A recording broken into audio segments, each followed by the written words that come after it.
성경에서 여기 화 있을진저라는 말씀은 매우 아주 특별한 표현이기도 합니다.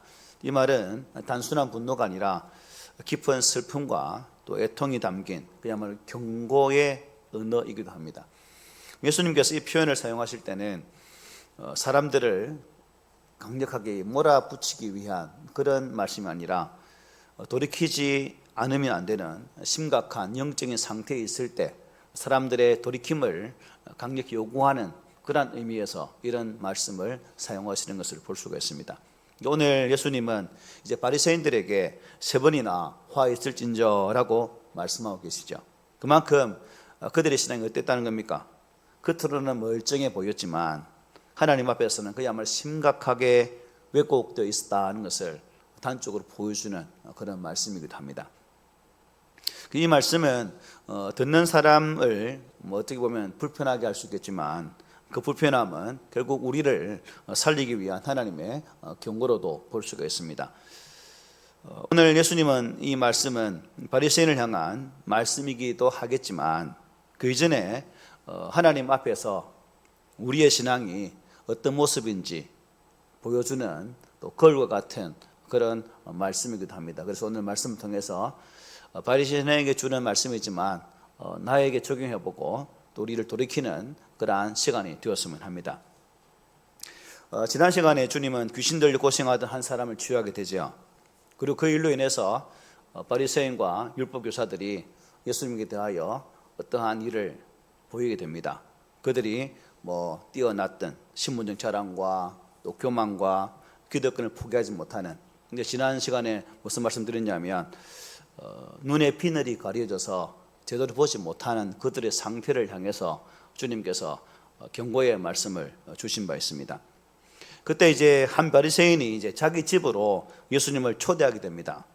예수의 말씀이 아마 권위가 있다고 느껴서 그렇게 예수의 말씀을 더 드리려고 이렇게 초청을 한 것으로 보여집니다. 오늘 보면 37절에 이렇게 말씀하죠. 예수께서 말씀하실 때에 한 바리새인이 자기와 함께 점심 잡수시기를 청함으로 들어가 앉으셨다 말씀합니다. 예수님 또한 이 바리새인의 초청에 기꺼이 응하셨습니다. 사실 당시의 분위기로는 바리새인을 비롯한 이 유대 종교 지도자들과의 이 그야말로 미묘한 긴장 관계가 있었기 때문에 보통 사람 같으면 그런 갈등을 조장하지 않기 위해서는 그 초청에 불응하는 게 당연한 것이지만 예수님은 비록 그러한 긴장관계가 있었지만 그런 긴장관계를 다 뛰어넘어서 그의 초청에 응하여서 그 자리에 가게 됩니다. 예수님께서 이렇게 한 행동에는 분명한 원칙이 있죠. 왜 주님은 그러한 끄림칙한 가지 않으면 편할 그 자리에 기꺼이 가셨을까? 왜 가야만 했을까? 왜 그렇다고 생각하십니까? 여기에는 우리 주님의 분명한 목적이 있죠. 한 사람에게라도 더 천국의 복음을 전하기 위함입니다. 하나님의 거룩한 말씀을 전하고 그들과 대화하면서 그들 속에 하나님 아버지의 뜻이 무엇인지를 가르치기 위한 예수님의 의도가 숨어 있다고 볼 수 있죠. 예수님이 이러한 원칙을 확인할 수 있는 말씀은 우리가 성경을 보면 참 많이 볼 수가 있습니다. 대표적으로 삭개오의 집에 가는 것도 마찬가지죠. 세리 삭개오 집에 가는 것은 어찌 보면 많은 유대인들로부터 지탄받을 수 있는 그런 자리입니다. 그럼에도 불구하고 예수님은 그 자리에 기꺼이 가셔서 그에게 또 구원의 복음을 전하는 모습을 성경 우리에게 말씀해 주고 있죠. 심지어 세리와 또 장녀와 같은 사람들, 그리고 민족적인 반감이 뚜렷이 강했던 사마리아 사람들과의 만남도 기꺼이 응하는 모습을 보게 되죠. 또 위로는 이 사내들인 회원이었던 이 니고데모와 같은 최고 지식인과도 대화를 하셨습니다. 심지어 자신을 음해하고 시험하고자 하는 그런 자들과도 대화를 통해서도 오히려 진리의 말씀을 증거하는 기회로 삼으시는 우리 주의 모습을 볼 수가 있죠. 그러므로 오늘 본문의 이 바리새인의 초청까지도 기꺼이 응하셨다라고 볼 수 있습니다. 근데 사도 바울이 복음을 전하면서 가졌던 태도가 아마 이러한 예수님의 모습과도 같다는 거죠. 그래서 그 바울이 이런 고백을 한 적이 있습니다. 유대인들에게 내가 유대인과 같이 된 것은 유대인들을 엮고자 하며 율법 아래에 있는 자들에게는 내가 율법 아래에 있지 아니하나 율법 아래에 있는 자같이 된 것은 율법 아래에 있는 자들을 얻고자 함이요 율법 없는 자에게는 내가 하나님에게는 율법 없는 자가 아니요 도리어 그리스도 율법 아래에 있는 자이나 율법 없는 자와 같이 된 것은 율법 없는 자들을 얻고자 함이라. 약한 자들에게 내가 약한 자와 같이 된 것은 약한 자들을 얻고자 함이요 내가 여러 사람에게 여러 모습이 된 것은 아무쪼록 몇 사람이라도 구원하고자 함이니 내가 복음을 위하여 모든 것을 행함은 복음에 참여하고자 함이라. 아마 바울의 고백이 곧 우리 예수님의 모습에서 볼 수 있는 부분이죠. 어떠한 사람일지라도 그 대상이 원수 같은 존재일지라도 유대인들에게 그야말로 손가락질 받는 존재일지라도 또 그 존재가 갈등을 일으키고 긴장을 조장하는 그런 자일지라도 이러한 초청에 응하신 것은 사도 바울이 가졌던 이러한 복음에 대한 하나님 나라에 대한 애착이 강하셨기 때문에 그리했다라고 볼 수 있는 거죠. 그러므로 오늘 여러분 복음이 전해져야 할 곳이 어디일까요? 장소가 없겠죠, 그죠? 어느 곳에나 다 복음은 전해져야 됩니다. 차별이 없다는 거죠. 그래서 그 어떤 차별이나 장벽이 사라진 세상, 이것이 하나님께서 꿈꾸시는 하나님의 거룩한 나라의 모습이다 하는 거죠. 오늘날 교회가 또 이루어가야 할 그런 세상입니다.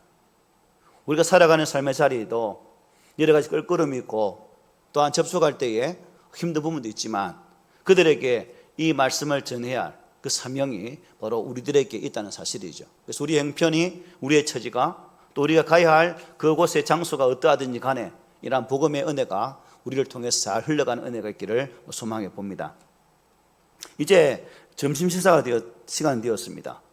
그런데 예수님께서 이 바리새인들을 보기에 이상한 행동을 하게 되죠. 38절입니다. 잡수시기 전에 손 씻지 아니하심을 그 바리새인이 보고 이상히 여기는지라 말씀합니다. 이상히 여겼다. 예, 손을 씻지 않고 식사를 하셨다는 것입니다. 식사 전에 손을 씻는 것은 당시 유대인들의 관례죠. 관례. 그리고 일종의 종교적인 정결 의식 중에 하나였습니다. 경건 유대인들은 그렇게 하지 않으면 죄라고까지 생각했거든요. 그러니까 바리새인이 예수님께서 손을 씻지 아니하시고 식사하는 장면을 보았을 때에 아마 그의 머릿속에도 저것은 죄다라는 생각을 했을 거예요. 예수님께서 그것을 모를 리가 없겠죠. 앞서 제자들이 손을 씻지 않고 음식을 먹은 일로 한번 심각한 갈등을 일으킨 적도 있잖아요. 그렇기에 식사 전에 예수님은 그들의 시선을 더욱더 의식할 수밖에 없었을 것입니다.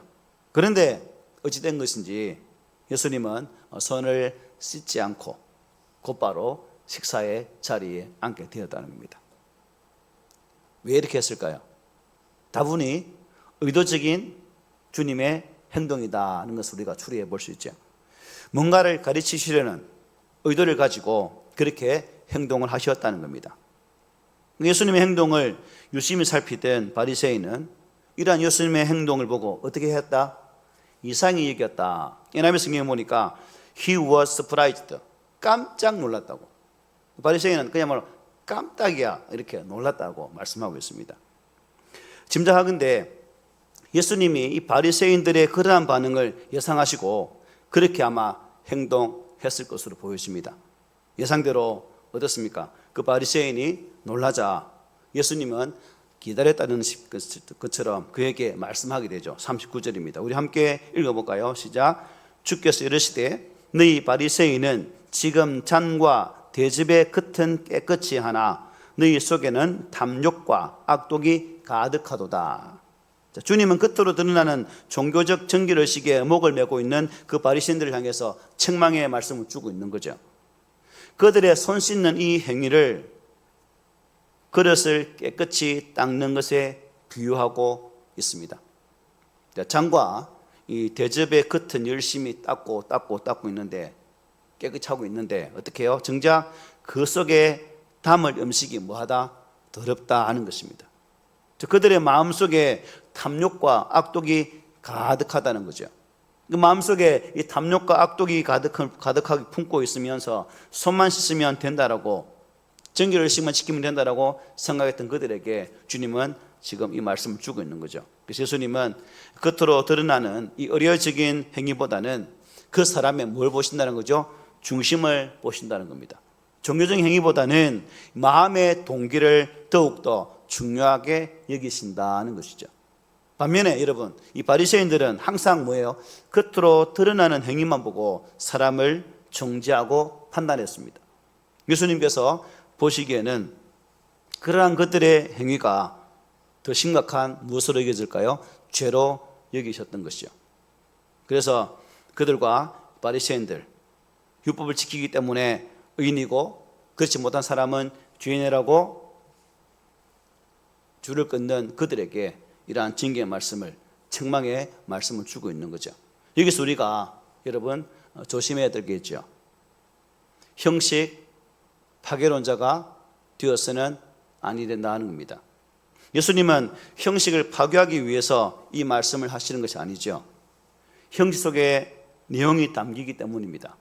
바리새인들이 형식을 통해서 유대교의 전통을 지켜온 자체는 아주 훌륭한 거죠.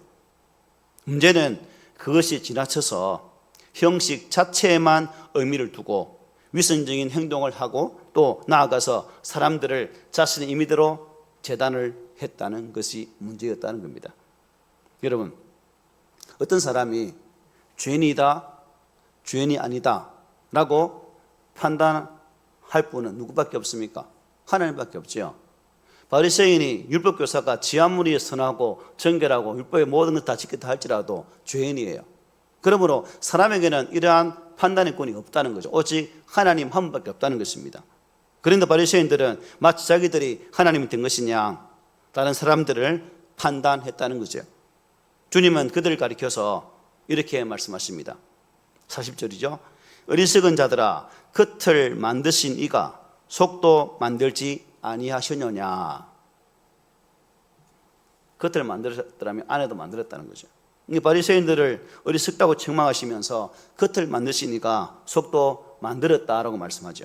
그렇습니다. 하나님은 우리의 외형만을 만드신 분이 아니라 우리의 속, 우리의 마음도 지으신 분이십니다. 그래서 시인은 이렇게 노래했죠. 그는 그들 모두의 마음을 지으시며 그들이 하는 일을 굽어 살피시는 이로다라고 찬양했습니다. 우리의 전 인격을 누가요? 하나님께서 만드셨다는 거죠. 그러므로 하나님은 우리의 마음과 영혼까지도 감찰하시는 분이다라고 시편 42편, 44편 21절은 증거하고 있습니다. 그래서 우리는 하나님 앞에 숨길 것이 없어야 되겠죠. 어떠한 경우에도 하나님을 속이려 해서는 안 된다는 것입니다. 또한 우리의 외적인 이 모습과 내적인 모습을 일치시켜야 하는 것이고 또한 그리스도 예수 안에서 우리의 겉사람뿐 아니라 우리의 속사람까지도 변화가 되어져야 진정한 거듭난 성도라고 볼 수 있는 거죠. 겉을 아무리 화려하게 꾸린다 할지라도 속이 썩었으면 안 된다는 겁니다. 여러분, 하나님의 판단은 정확하죠. 그러나 사람의 판단은 어떻습니까? 자기 자신을 보아도 알겠죠. 우리의 판단이 서툴고 우리의 판단이 잘못된 것은 자기 스스로가 잘 알 것입니다. 사람의 속을 알 수 있기 때문이죠. 10길 물속은 알아도 어떻게 한 길 사람 속은 모른다 하지 않습니까? 저도 지금 여러분의 속을 알지 못해요. 제가 말씀 전하는데 여러분 앉아서는 오늘 설교 길 것인가 짧을 것인가 이렇게 생각할 수도 있죠. 저도 이제 여러분을 볼 때 저분이 지금 말씀을 듣고 있나 안 듣고 있나라고 이렇게 또 볼 수 있는 거고 그렇습니다. 그러므로 이 겉만 보고 함부로 판단해서는 안 된다. 한 번의 잘못된 중재가 한 사람의 여러분 일생을 그저 망칠 수가 있잖아요. 잘못된 판단 때문에 나귀를 찍는 효과 대단한 거잖아요. 그렇기 때문에 우리는 사람을 어떤 겉모습이나 특정한 행동 하나만을 보고 판단하거나 중재를 해서는 안 된다. 조심해야 된다는 거죠. 그런데 이 바리새인들은 그 모습을 보고 속 사람의 이 됨됨이를 판단하려고 했습니다. 단지 식사 전에 손을 씻지 않았다는 이유로 죄인이라고 판단하고 중재하려고 했다는 겁니다. 간혹 이제 교회에 오시는 분들을 보면 그 모습은 아주 깨끗해요. 요즘은 거지가 아닙니다, 여러분. 신발도 메이크 있는 거 입고요. 옷도 다 메이크 있는 옷을 입고 옵니다. 그러니까 도저히 저분이 돈을 받으러 오신 분인지를 몰라요. 띵동하고 보면 멀쩡해 나가면 목사님 도움을 받으러 왔습니다 하거든요.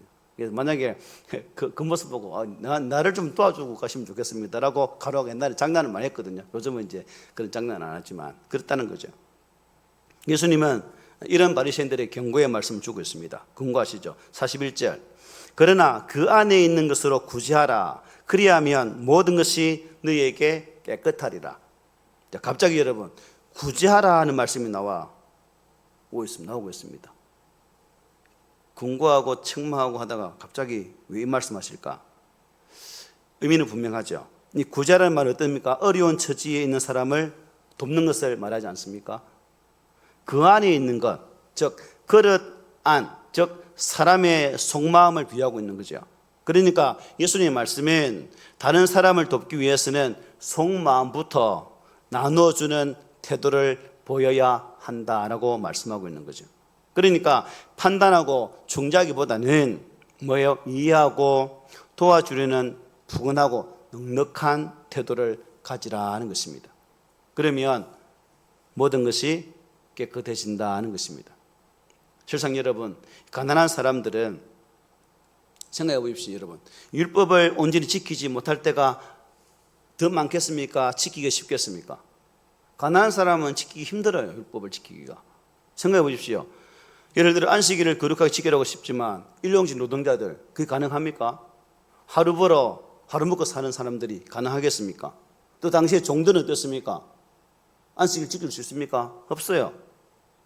그들을 정죄한다고 내가 어렵게 되는 것은 아닙니다. 오히려 그들의 형편을 이해하고 너그러운 태도를 가지고 그들도 안식일을 지킬 수 있도록 그떠한 제도적인 받침을 해주는 것이 그들을 돕는 것이 되는 거죠. 그러면서 예수님은 화 있을진저 라고는 말씀을 지금 하고 계십니다. 오늘 본문에 보면 바리새인의 그러한 위선에 대해서 세 가지로 찍어가서 화 있을진저 말씀하죠. 먼저 42절에 보면 이렇게 말씀하죠. 화 있을진저 너희 바리새인이여 너희가 박하와 운향과 모든 채소의 11조는 들이되 공의와 하나님께 대한 사랑은 버리는도다. 그러나 이것도 행하고 저것도 버리지 말아야 할지니라 말씀합니다. 무슨 말씀이에요? 그들의 형식적인 11조를 책망하고 있는 부분이죠. 사실 여러분, 이 11조만큼 우리의 신앙을 하나님께 확실하게 보여드릴 수 있는 것은 없습니다. 11조는 단순히 율법의 규정이 아니죠. 우리는 11조 유래를 잘 압니다. 잘 아시죠? 11조가 언제부터 나왔죠? 아브라함 때부터 나옵니다. 롯이 주변의 왕국에 의해서 잡혀갔을 때에 아브라함이 길렀던 318명 군사를 거느리고 싸워서 이기고 돌아올 때에 누구에게? 멜기세덱에게 그가 그를 영접하는 것에 감사해서 11조 드리는 모습을 볼 수 있습니다. 야곱도 마찬가지죠. 그러니까 하나님께서 모세를 통해 율법적 규정을 통해 11조를 주시기 훨씬 이전부터 이것은 존재했다라고 볼 수 있는 거죠.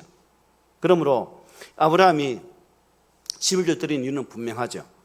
이 모든 과정, 즉 롯을 구하여 오는 그 모든 과정 속에서 역사하신 그 하나님의 은혜에 대한 반응이었습니다. 그러므로 여러분, 우리가 11절 생각할 때에 10의 1조가 아니라 결국 뭐예요? 모든 감사의 조건을 통틀어서 표현하는 모습이 바로 그것이다라고 볼 수 있는 거죠. 그러면 굳이 10의 1에 얽매일 필요는 없습니다. 10의 2도 하셔도 되고 10의 10을 하셔도 된다는 거죠. 감사의 크기가 크면 클수록. 그죠? 동의하십니까? 내보고 삶을 살아란 말인가 땡치란 말인가 지금 정 목사가 무슨 소리 하는 이런 그런 표현입니다. 이게 11조는 그런 의미라는 거죠. 감사의 발로다. 그게 더 크다는 거죠. 그래서 최초의 11조 형태가 율법을 뛰어넘는 뭐다? 감사의 표현이었다는 거예요. 그러므로 우리가 이러한 정신을 잘 깨닫고 오늘 이 시대 속에서 굳이 거기에 얽매여서 이렇다 저렇다 고민할 필요는 없다는 거죠. 항상 감사함으로 주께 나가라는 것입니다.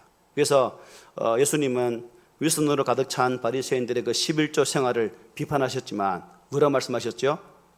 그러나 이것도 행하고 저것도 버리지 말아야 할지니라고 말씀하지 않았습니까? 이것도 행하고 저것도 버리지 말아라. 그러므로 11조 신앙은 모든 것이 하나님의 은혜로 이루어졌다는 최고의 신앙 고백이라고 할 수 있겠습니다. 이 바리새인들은 이렇게 철저하게 11조를 드렸어요. 율법에는 농작물이나 과일의 11조는 규정했습니다. 신명기 14장에 보면. 그런데 텃밭에서 얻어지는 것에 대해서는 말씀이 없어요. 오늘 여기 박하, 운향, 채소 여기에 대한 규정이 나와 있지 않거든요. 그런데 하물며 바리새인들은 뭐다? 텃밭에서 얻는 그것까지도 11조를 탁 띄어서 하나님께 드렸다 하는 것입니다. 바리새 무슨 의미일까요? 구별된 자들 아닙니까? 구별되어진. 아마 이 바리새인들은 우리는 구별된 자다는 그 말에 대해서 엄청난 자부심이 있었던 것으로 보여집니다. 그래서 그들은 이 자부심을 가지고 율법에 대한 그런 특별한 열정을 가지고 아마 살은 것으로 보여집니다. 그런데 문제는 이 11조에 대한 율법은 지켰지만 11조를 왜 바치라고 하는지 그 이유와 정신을 그들은 놓치고 살았다는 거죠. 하나님은 율법을 통해서 11조를 드리도록 규정하시면서 그 목적을 분명히 하셨죠.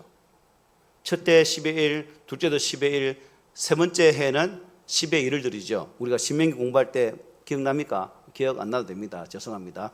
이렇게 말씀하죠. 셋째 해 곧 11조를 드리는 해에 내 모든 소산의 11조 내기를 마친 후에 그것을 레위인과 객과 고아와 가부에게 주어 내 성읍 안에서 먹고 배부르게 하라고 말씀하셨어요. 자, 그 시대의 어려운 이웃을 위해서 배려, 사랑이 담겨 있는 것이 11조였다. 자, 레위인은 어떤 사람입니까? 하나님의 제사 사역을 전담했던 사람으로서 기업이 있습니까? 없습니까? 없어요. 그러니까 이스라엘 백성들의 이러한 승김을 통해서 그들은 연명을 했다는 겁니다. 그리고 여기 객은 누구예요? 외국인 노동자 아닙니까? 그리고 고아와 가부는 당시 사회에서 가장 소외된 자들이었습니다.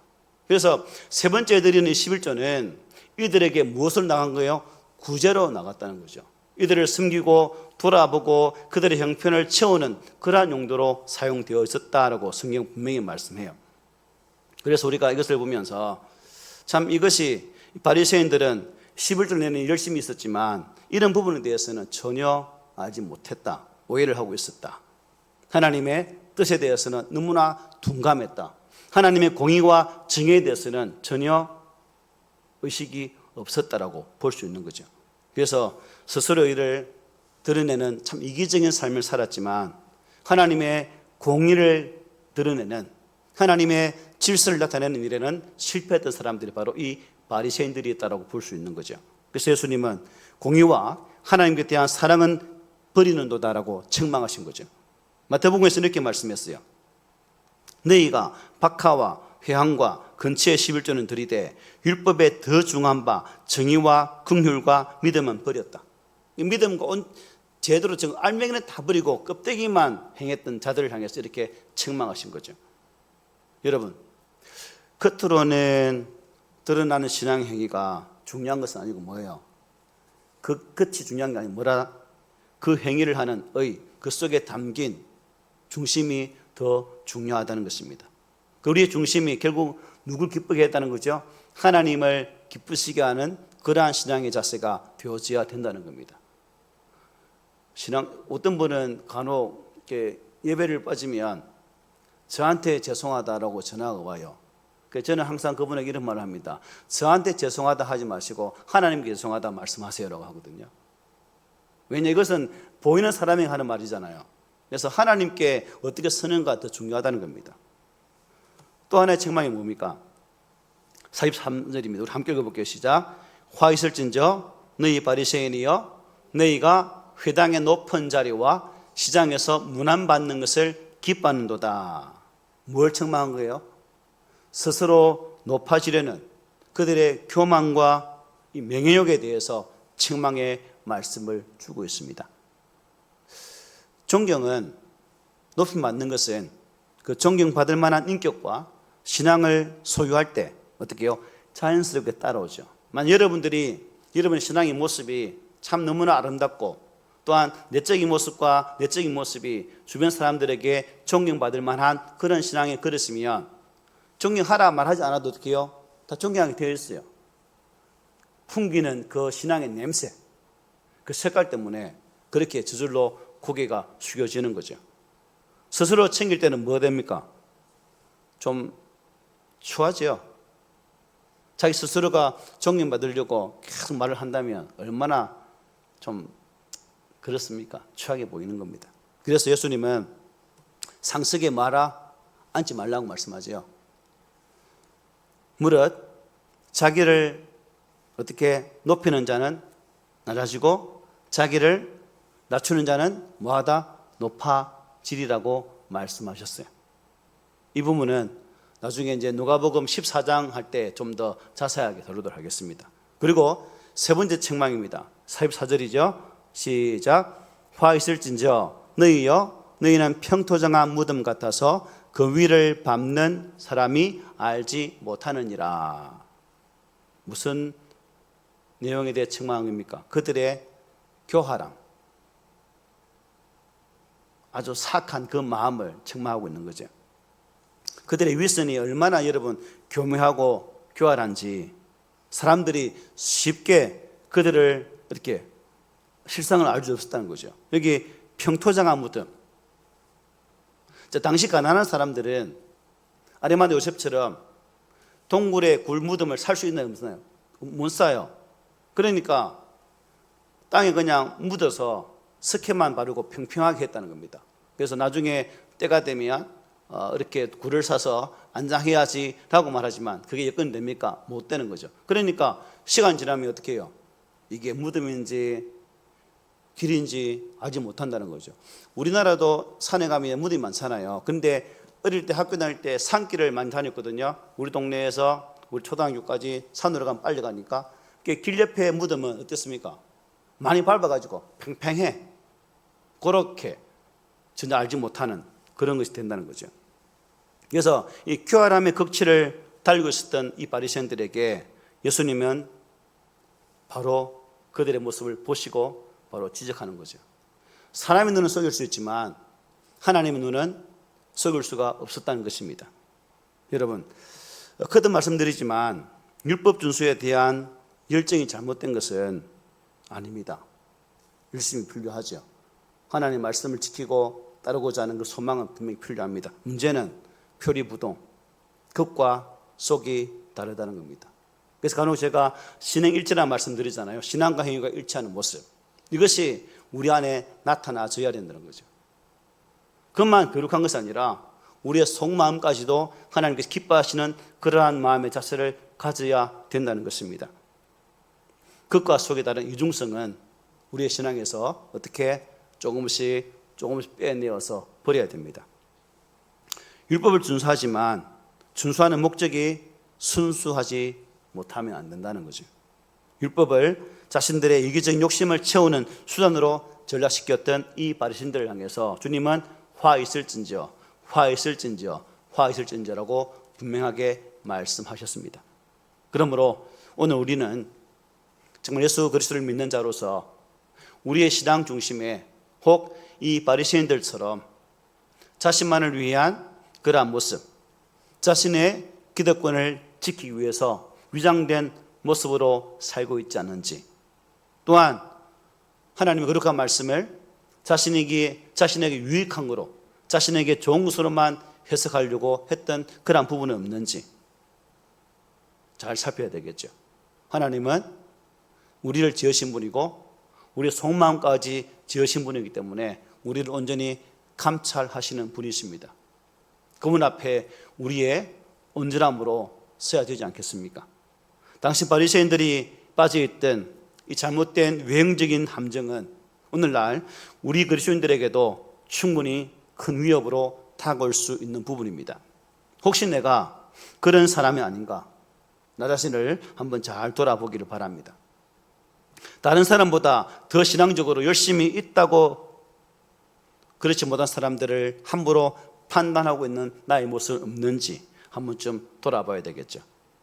남들에게 보이기 위해서, 인정받기 위해서, 또는 남들보다 더 높아지기 위해서 신앙생활을 도구로 삼는 그런 모습은 없는지 또한 살펴보아야 할 부분입니다. 바라기는 우리들이 극과 속이 좀 하나님 보시기에 한결같기를 바랍니다. 하나님의 말씀을 준수하는 일은 열심을 내시고 또한 교만하지 말고 예수님의 마음으로 겸손히 지체들과 이웃을 섬기는 그 존귀한 자리까지 나아갈 수 있는 우리가 되기를 원합니다. 그래서 우리의 삶의 모습에 이 바리새인처럼 악취나는 그러한 신앙 냄새가 아니라 정말 예수님의 아름다운 향기를 나타낼 수 있는 존귀한 성도가 되시기를 오늘 말씀으로 부탁을 드립니다. 아멘.